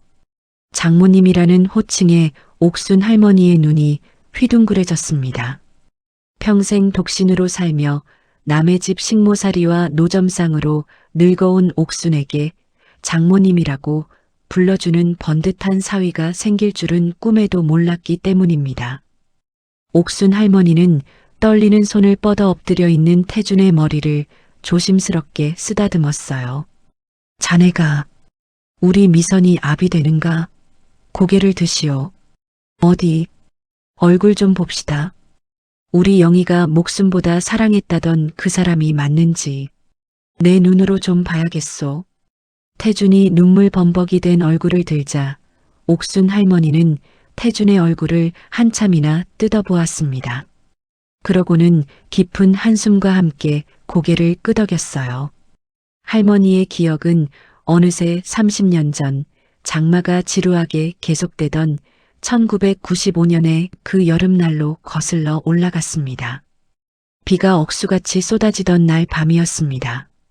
달동네 옥순의 단칸방 문을 누군가 두드렸어요. 문을 열어보니 배가 남산만 한 젊은 여자가 비에 쫄딱 젖은 채 서 있었습니다. 바로 미선의 친어머니 영희였어요. 갈 곳도 돈도 없이 쫓겨난 영희는 낯선 옥순을 붙잡고 하룻밤만 재워달라고 사정했습니다. 옥순 할머니는 허공을 응시하며 그날의 이야기를 하나둘씩 꺼내 놓았어요. 영희 그 불쌍한 것이 만삭의 몸으로 우유 배달을 했어. 새벽마다 그 무거운 걸 들고 언덕을 오르내렸지. 손톱이 다 빠지도록 일을 했네. 할머니의 담담한 고백에 태주는 가슴을 주먹으로 쳤습니다. 자신이 편안한 침대에서 잠들 때 사랑하는 영희는 만삭의 몸으로 빗길을 달렸다는 사실이 뼈에 사무치도록 아팠어요. 영희야, 내가 죄인이다. 내가 너를 죽였어. 태준의 오열에 미선도 태준의 등을 감싸 안으며 함께 울었습니다. 옥순 할머니는 눈가에 고인 눈물을 훔치며 말을 이었어요. 영희가 죽기 전 옥순의 손을 꼭 잡고 남겼던 마지막 유언에 대한 이야기였습니다. 영희가 숨이 넘어가면서 나한테 신신당부를 했어. 혹시라도 나중에 아이 아빠 찾지 말라고. 그 사람, 집안 반대 무릅쓰고 나 때문에 힘들었는데 이제라도 좋은 여자 만나서 행복하게 살게 해달라고. 자기가 나타나면 그 사람 인생 또 망가진다면서. 바보 같은 년. 죽는 순간까지 자네 걱정만 하다가 눈을 감았네. 그 숭고하고도 바보 같은 사랑 이야기에 병실 안의 모든 공기가 숙연해졌습니다. 사랑은 소유하는 것이 아니라 희생하는 것이라는 걸 영희는 죽음으로 증명했던 것입니다. 태주는 옥순 할머니의 손을 두 손으로 꽉 잡고 맹세했어요. 어머님, 영희가 못다한 효도 제가 남은 평생 다 하겠습니다. 이제 더 이상 고생하지 마십시오. 미선이 키워주신 은혜, 제 목숨이 닿을 때까지 갚겠습니다. 부디 저를 아들처럼 부려주십시오. 태준의 진심 어린 맹세에 옥순 할머니의 주름진 얼굴에 옅은 미소가 번졌습니다. 평생을 외롭게 살아온 노인에게 든든한 아들과 손녀가 생기는 순간이었었죠. 됐네. 이제 미선이 제 아비 찾았으니 나는 여한이 없어. 자네도 이제 그만 마음의 짐 내려놓게.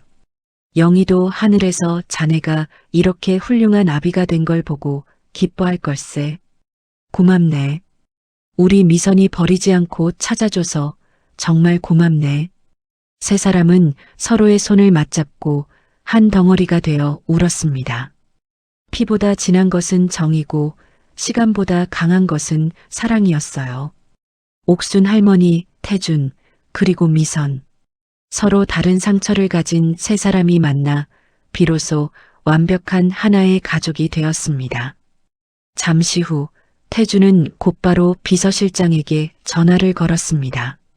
1초도 지체할 수 없다는 듯 단호한 목소리였어요. 지금 당장 병원장에게 연락해서 VIP 특실 제일 좋은 방으로 준비하라고 해. 내 장모님 모실 거니까 간호사 3명 붙이고 최고 의료진 대기시켜.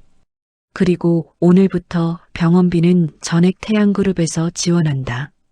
그날 오후 옥순 할머니는 좁고 냄새나는 6인실을 떠나 호텔 같은 특실로 옮겨졌습니다. 푹신한 침대와 넓은 창문, 그리고 향긋한 꽃내음이 나는 방이었어요. 미선은 할머니의 침대 옆에 앉아 할머니의 손을 볼에 비비며 활짝 웃었습니다. 할머니, 이제 정말 돈 걱정 안 해도 돼. 맛있는 것도 실컷 먹고 좋은 치료도 다 받자. 아프지 말고 나랑 천년만년 오래오래 살아야 해. 알았지? 미선은 할머니 품에 어린아이처럼 안겼습니다.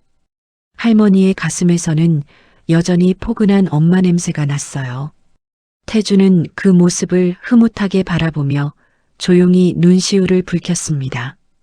돈으로 모든 것을 해결할 순 없지만 적어도 사랑하는 사람들의 눈물을 닦아줄 수는 있다는 사실에 감사했어요. 이제 이 가족에게는 행복한 날들만 펼쳐질 것 같았습니다. 매서운 겨울바람이 물러가고 태준의 대저택에도 비로소 따스한 봄 기운이 스며들기 시작했습니다. 평생 좁은 단칸방에서 우풍과 싸우며 살았던 미선과 옥순 할머니가 드디어 태준의 집으로 이사를 들어오는 날이었어요. 현관문이 열리자마자 가장 먼저 뛰어나온 사람은 다름 아닌 어린 서아였습니다. 7살 서아는 한쪽 신발이 벗겨지는 줄도 모르고 맨발로 달려 나와 미선의 품에 와락 안겼어요. 아이가 얼마나 기다렸는지 미선의 허리를 감싸 쥔 고사리 같은 손에 힘이 잔뜩 들어가 있었습니다. 언니, 보고 싶었어. 이제 진짜 우리 집에서 같이 사는 거야? 정말이지? 거짓말 아니지? 미선은 아이를 번쩍 들어 올려 품에 꼭 안아주었습니다. 서아에게서 나는 달콤한 베이비 파우더 향기가 미선의 코끝을 간지럽혔어요. 뒤따라 나온 태준이 그 모습을 보며 허허 웃음을 터뜨렸습니다. 집안에 아이의 웃음소리가 울려 퍼지는 게 도대체 얼마만인지 태준은 꿈만 같았어요. 서아야, 이제 언니가 아니라 고모라고 불러야지. 아빠의 여동생이니까 고모란다. 미선 고모, 한번 불러보렴. 서아는 고개를 갸웃거리더니 배시시 웃으며 미선의 볼에 뽀뽀를 쪽했습니다. 고모, 미선 고모, 헤헤, 고모가 더 좋다. 우리 고모.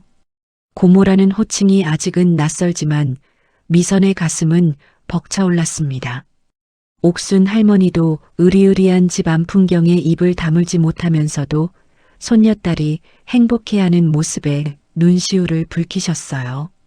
그날 저녁 태준의 집 주방에서는 작은 소동이 벌어졌습니다.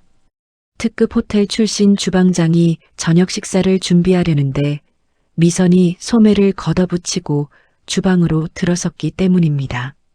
미선은 주방장에게 정중하게 양해를 구하고 직접 앞치마를 둘렀어요. 새 가족이 된 기념으로, 그리고 아버지와 조카에게 처음으로 따뜻한 밥 한 끼를 직접 지어주고 싶은 마음이었었죠. 미선이 준비한 메뉴는 화려한 요리가 아니었습니다.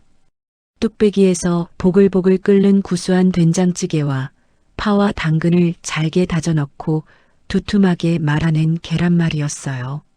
시장통에서 호떡을 구우며 틈틈이 익혔던 솜씨였습니다. 곧이어 멸치 육수 우러나는 구수한 냄새가 넓은 다이닝룸을 가득 채우기 시작했어요. 식사 준비가 다 되자 가족들이 식탁에 둘러앉았습니다. 가사 도우미들과 태주는 긴장된 눈빛으로 서아를 바라보았습니다. 그동안 그 어떤 사내진미를 차려줘도 입도 대지 않던 거식증 환자 서아였기 때문입니다. 하지만 놀라운 기적이 일어났어요. 서아가 숟가락을 들더니 김이 모락모락 나는 된장찌개 국물을 후루룩 떠먹는 것이었습니다.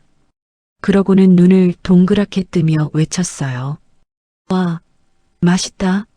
할아버지, 이거 진짜 맛있어요. 고모가 해줘서 더 맛있어. 서아는 하얀 쌀밥 위에 계란말이를 척 얹어서 입이 터져라 밀어 넣었습니다. 오물오물 씹는 아이의 볼이 다람쥐처럼 빵빵하게 부풀어 올랐어요. 4년 동안 밥을 거부해서 뼈만 앙상했던 아이가 밥 한 공기를 뚝딱 비우고는 한 그릇 더 주세요를 외쳤습니다.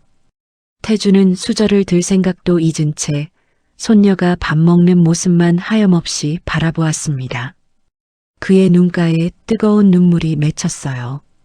돈으로도 명예로도 고칠 수 없었던 손녀의 병을 고모의 사랑이 담긴 된장찌개 한 그릇이 씻은 듯이 낫게 한 것입니다. 식사를 마친 후 태주는 미선을 서재로 불렀습니다. 중후한 가죽 소파에 마주 앉은 두 사람 사이에는 따뜻한 차 향기가 피어올랐어요. 태주는 미선의 거친 손을 꼭 잡으며 진지하게 물었습니다. 미선아, 이제 내가 하고 싶은 걸 말해보렴. 그동안 가장 노릇하느라, 빚 갚느라 내 꿈은 뒷전이었잖니. 유학을 가고 싶으면 보내줄 것이고 회사를 경영하고 싶다면 경영 수업을 시켜주마. 아빠가 뭐든 다 지원해 줄 테니 말만 해라. 미선은 잠시 머뭇거렸습니다. 꿈이라는 단어가 너무나 사치스럽게 느껴졌던 지난 날들이 스쳐 지나갔어요. 하지만 이제는 말할 수 있었습니다. 미선은 고개를 들어 태준의 눈을 똑바로 바라보며 수줍게 하지만 단단한 목소리로 대답했어요. 아빠, 저 사실은 공부가 다시 하고 싶어요. 고등학교도 검정고시로 겨우 마쳤잖아요. 대학에 가서 식품 영양학을 제대로 배우고 싶어요. 그래서 돌아가신 우리 엄마처럼 맛있는 빵을 만드는 사람이 되고 싶어요. 사람들 마음까지 따뜻하게 녹여주는 빵이요. 태주는 고개를 끄덕였습니다. 재벌가 딸이니 명품 브랜드를 차려달라고 할 줄 알았는데 고작 빵을 만들고 싶다니. 하지만 그 소박한 꿈이 태준에게는 그 어떤 야망보다 더 위대하고 아름답게 느껴졌어요. 그래, 좋다. 아주 훌륭한 생각이야. 내 나이 이제 29, 늦지 않았다. 인생은 지금부터야. 최고의 선생님들을 붙여줄 테니 원 없이 공부해보거라. 그날부터 미선은 펜을 다시 잡았습니다. 늦깎이 수험생이 되어 밤늦도록 불을 밝히고 영어 단어를 외우고 수학 문제를 풀었어요. 하지만 10년 만에 다시 하는 공부가 마음처럼 쉬울 리 없었죠. 아이고, 내 머리가 돌인가 봐. 호떡 굽는 게 제일 쉬웠어. 미선이 머리를 쥐어뜯으며 울상을 지을 때마다 야식을 들고 찾아오는 옥순 할머니와 옆에서 그림책을 읽으며 고모 파이팅 을 외쳐주는 서아가 있었기에 미선은 지치지 않았어요. 며칠 뒤 화창한 주말이었습니다. 태준과 미선, 서아, 그리고 옥순 할머니까지 온 가족이 검은색 옷을 차려입고 외출을 나섰어요. 그들이 향한 곳은 바로 미선의 친어머니 이영희가 잠들어 있는 납골당이었습니다. 납골당 유리창 너머로 영희의 앳된 사진이 웃고 있었습니다. 태주는 준비해간 하얀 국화꽃 한 다발을 영희의 사진 앞에 내려놓았어요. 그리고 사진 속 영희를 어루만지며 목이 맨 소리로 말을 건넸습니다. 영희야, 나왔어. 혼자 와서 미안해. 오늘은 우리 식구들 다 데리고 왔어. 보이니? 여기 우리 딸 미선이야. 이렇게 예쁘게 잘 컸어. 그리고 저기 서 있는 분은 우리 장모님, 그리고 내 손녀 서아. 태준의 목소리가 가늘게 떨렸습니다. 미선도 엄마의 사진 앞에서 참았던 눈물을 흘렸어요. 하지만 그것은 슬픔의 눈물이 아니라 이제는 혼자가 아니라는 안도의 눈물이었습니다. 엄마, 나 이제 아빠 찾았어. 할머니도 내가 잘 모실 거고 귀여운 조카도 생겼어. 나 이제 춥지 않아. 배고프지도 않고 외롭지도 않아. 그러니까 엄마도 거기서 걱정하지 말고 편히 쉬어. 옥순 할머니도 영희의 사진을 보며 이놈아, 이제 됐다. 이제 다 됐다 하며 곡을 하셨어요. 그 모습을 지켜보던 서아가 불쑥 앞으로 나섰습니다.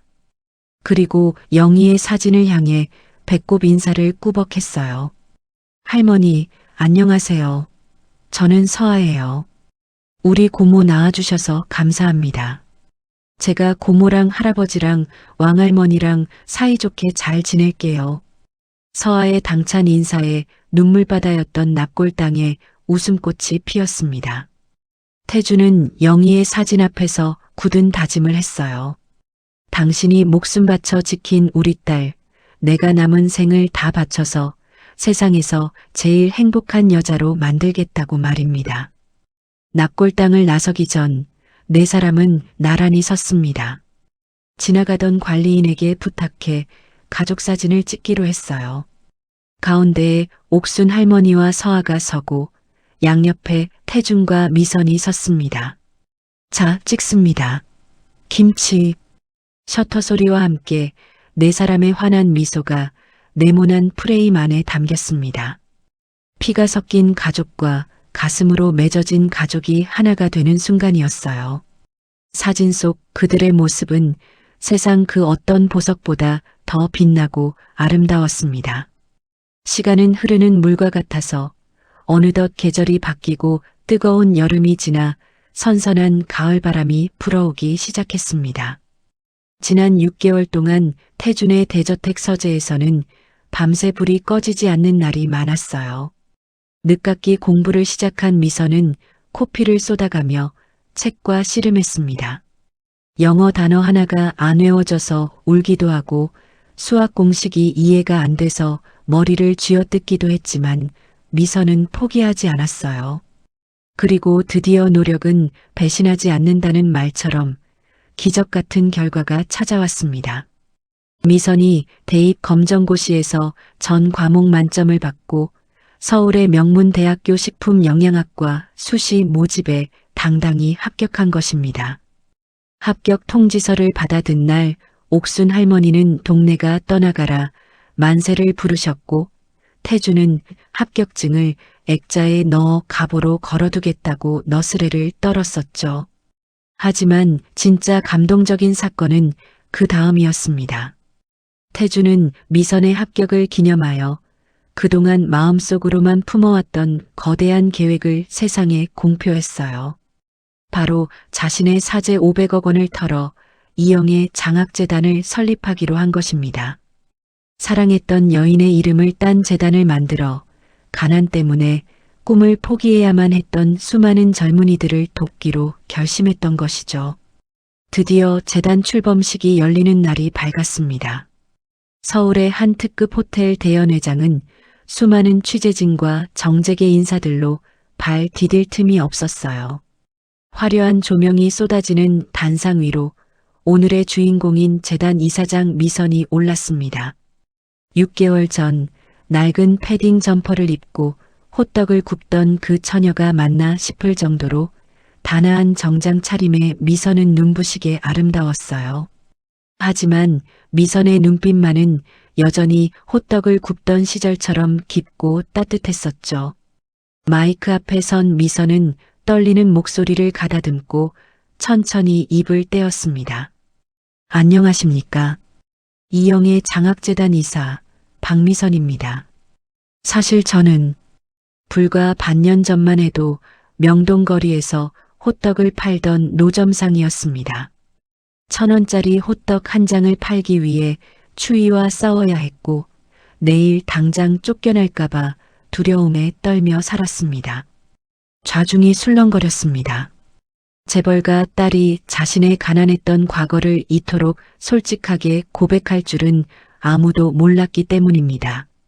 미선은 객석 맨 앞줄에 앉아 눈시울을 붉히고 있는 태준과 옥순 할머니를 바라보며 말을 이었어요.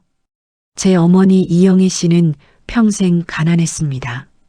하지만 어머니가 구워주시던 빵과 호떡에는 세상 그 어떤 보석보다 빛나는 사랑이 들어있었습니다. 어머니는 항상 말씀하셨어요. 미선아, 진짜 부자는 돈이 많은 사람이 아니라 가진 것을 나눌 줄 아는 사람이란다. 라고요. 저는 오늘 어머니의 그 유언을 실천하기 위해 이 자리에 섰습니다. 미선의 진심 어린 연설이 끝나자 장내에는 우레와 같은 박수갈채가 쏟아졌습니다. 곳곳에서 훌쩍이는 소리가 들려왔어요. 단순히 돈을 기부하는 행사가 아니라 한 사람의 인생과 철학이 담긴 감동적인 드라마였기 때문입니다. 그날 미선은 가정 형편이 어려워 학업을 중단할 위기에 처한 학생 100명에게 전액 장학금 증서를 직접 수여했습니다. 장학생들의 손을 일일이 잡아주며 절대 포기하지 마세요라고 격려하는 미선의 모습은 그 어떤 위인보다 훌륭해 보였어요. 행사가 끝나고 연회장을 빠져나오는데 낯익은 얼굴들이 쭈뼛거리며 미선의 앞을 가로막았습니다. 바로 연숙의 꼬임에 넘어가 태준을 비난하고 미선을 무시했던 먼 친척들이었어요. 그들은 부끄러워서 고개도 제대로 들지 못한 채 미선에게 다가왔습니다. 미선아. 아니, 이사님. 면목이 없네. 우리가 자네한테 정말 몹쓸 짓을 했어. 용서해주게. 친척들은 쥐구멍이라도 찾고 싶은 심정이었습니다. 미선은 그들을 매몰차게 내치지 않았어요. 오히려 엷은 미소를 지으며 그들의 손을 한번 꽉 잡아주었을 뿐입니다. 그 무언의 용서가 친척들을 더 부끄럽게 만들었었죠. 하지만 오늘의 행사는 여기서 끝이 아니었습니다. 미선과 태준, 그리고 가족들은 옷을 갈아입고 어디론가 급히 이동했어요. 도착한 곳은 바로 미선의 땀과 눈물이 배어 있는 곳, 명동시장 골목이었습니다. 그런데 그곳에는 놀라운 변화가 있었어요. 미선이 쫓겨났던 그 노점상 자리에 3층짜리 예쁜 벽돌 건물이 들어서 있었기 때문입니다. 건물 입구에는 영희 베이커리라는 간판이 햇살을 받아 반짝이고 있었습니다. 태준이 미선을 위해 옛 호떡집 자리를 사들여 번듯한 빵집을 지어준 것이었어요. 자, 미선아. 여기가 이제 내 꿈을 펼칠 곳이다. 엄마 이름 걸고 하는 빵집이니까 세상에서 제일 맛있는 빵을 만들어야 한다. 그리고 오늘 개업식은 우리 가족이 직접 뛴다. 알았지? 태준의 말에 미선은 감격에 겨워 말을 잇지 못했습니다. 그때 태준이 양복 재킷을 벗어던지고 주방 장용 흰색 앞치마를 둘렀어요. 회장님의 근엄함은 벗어던지고 영락없는 빵집 아저씨로 변신한 모습에 서아가 깔깔대며 웃었습니다. 와, 우리 할아버지 제빵사 같다. 나도 할래. 나도 빵 나눠줄래. 서아도 작은 앞치마를 두르고 빵 바구니를 들었어요. 옥순 할머니는 가게 앞에서 손님들에게 나눠줄 전단지를 챙기셨었죠. 드디어 영희 베이커리의 문이 활짝 열렸습니다. 고소한 빵 냄새가 명동 거리를 가득 채우자 지나가던 사람들이 하나둘씩 모여들었어요. 그런데 이 빵집에는 특별한 운영 규칙이 있었습니다. 바로 수익금 전액을 결식아동들에게 기부하고 배고픈 사람에게는 묻지도 따지지도 않고 무료로 빵을 나눠준다는 착한 가게였기 때문입니다. 자, 갓 구운 단팥빵이 나왔습니다. 뜨거울 때 드세요. 태준이 쟁반을 들고 목청껏 소리쳤습니다. 점잖은 회장님이 앞치마를 두르고 빵이요. 를 외치는 모습에 시민들은 환호성을 질렀어요. 미선은 주방에서 쉴 새 없이 빵을 구워냈습니다. 그때 남루한 차림의 노숙자 한 분이 쭈뼛거리며 가게 안으로 들어왔습니다. 며칠을 굶었는지 발걸음조차 떼기 힘들어 보였어요.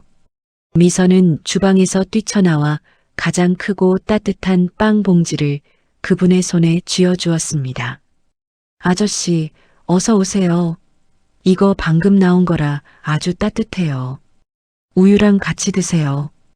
그리고 배고프시면 언제든지 또 오세요. 노숙자는 떨리는 손으로 빵을 꺼내 한 입 베어 물고는 그 자리에 주저앉아 엉엉 울기 시작했습니다. 따뜻한 빵 한 조각이 얼어붙은 그분의 마음을 녹인 것입니다. 서아가 쪼르르 달려가 노숙자의 어깨를 토닥여 주었어요.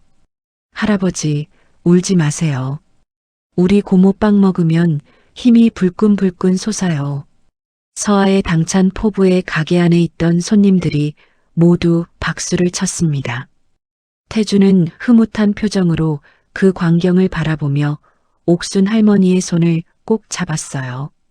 미선의 얼굴에는 밀가루가 하얗게 묻어 있었지만 그 얼굴은 세상 그 어떤 여왕보다 아름다웠습니다. 그날 밤 영희 베이커리의 불은 늦도록 꺼지지 않았습니다.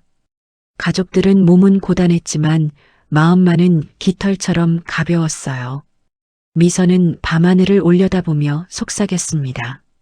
엄마, 보고 있지? 나 이렇게 행복해도 되는 거지? 라고요. 하지만 이 행복이 끝이 아니었습니다. 이들에게는 또 다른 기적 같은 크리스마스 선물이 기다리고 있었어요. 미선이 엄마의 이름을 딴 빵집을 열고 새로운 꿈을 향해 달려온 지 어느덧 2년이 훌쩍 지났습니다. 구세군 종소리가 딸랑이고 화려한 트리가 반짝이는 크리스마스 이브가 찾아왔습니다. 명동 거리는 웃음소리로 가득 찼지만 그 중에서도 유독 사람들의 발길을 붙잡는 곳이 있었습니다.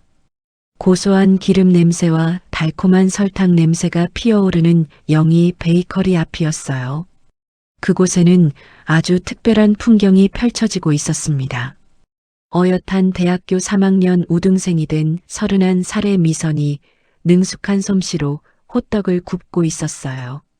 그 옆에는 몰라보게 자란 9살 서아가 고사리 같은 손으로 호떡을 종이컵에 담고 있었습니다.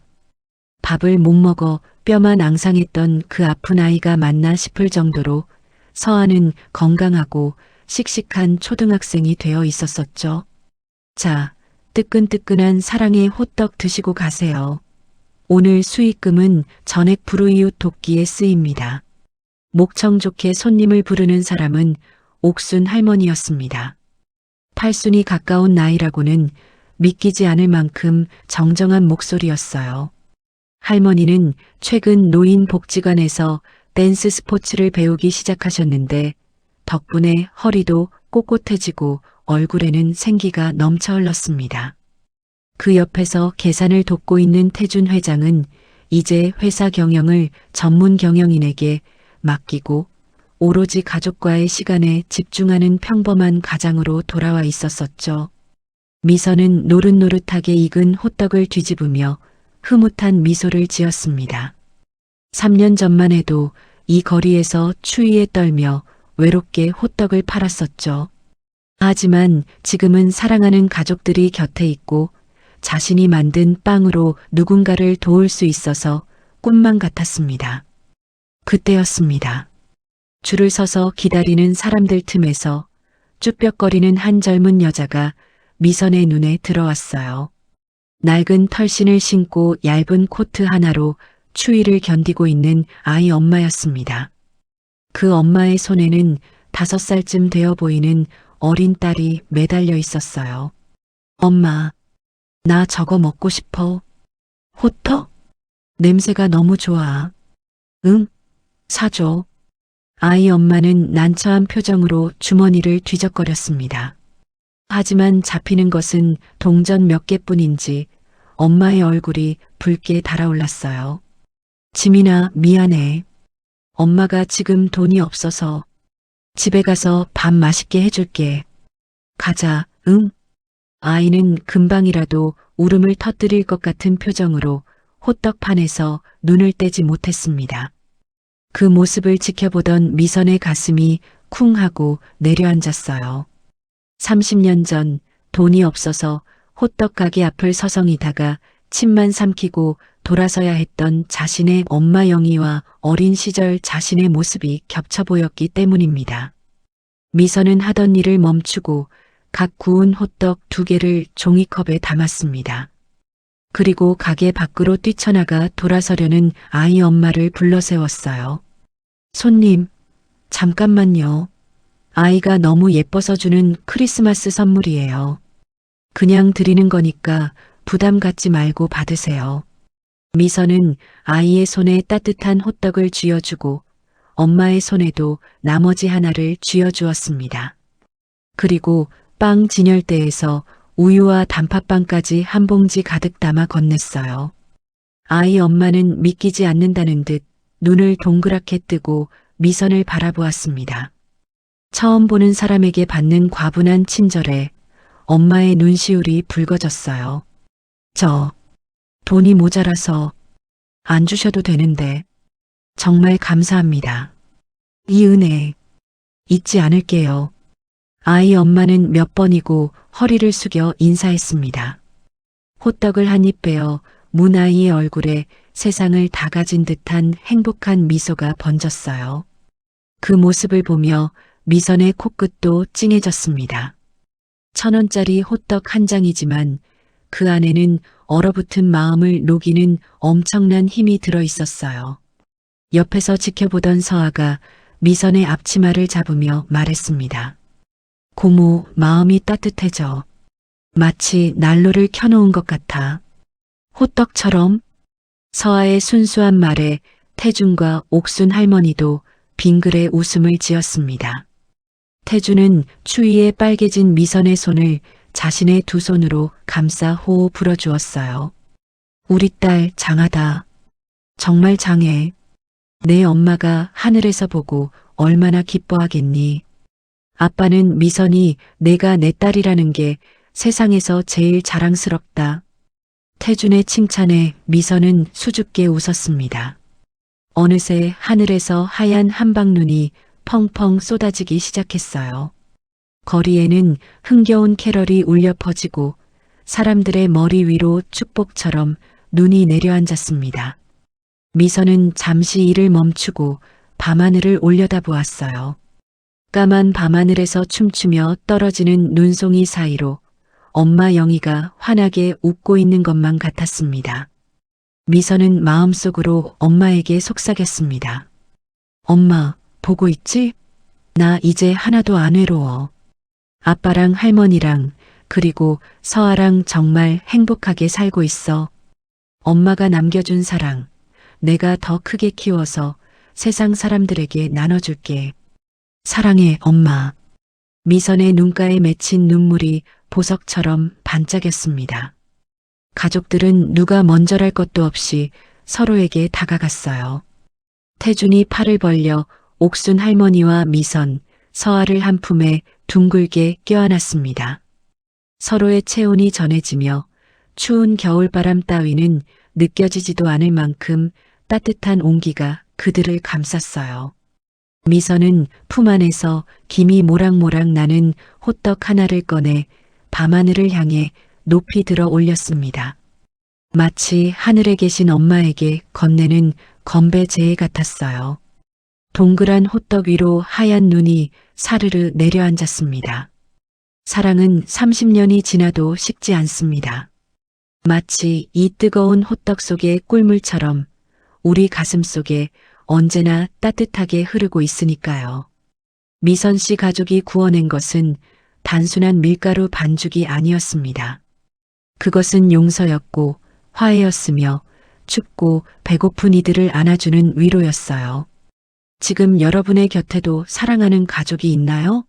그렇다면 오늘 밤 따뜻한 호떡 하나 나눠 먹으며 서로의 손을 잡아보는 건 어떨까요?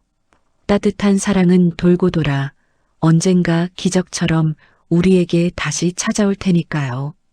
영희 베이커리의 불빛은 눈 내리는 명동의 밤을 오래도록 환하게 비추고 있었습니다. 오늘 준비한 이야기는 여기까지입니다. 오늘의 이야기가 당신의 마음에 작은 울림을 드렸다면 앞으로도 당신의 나날에 잔잔한 위로가 될 이야기들로 찾아뵐 수 있도록 구독과 좋아요를 눌러주세요. 그리고 사연의 주인공을 위한 따뜻한 말씀도 댓글로 부탁드립니다. 당신의 오늘을 늘 응원합니다. 달빛 같은 이야기였습니다.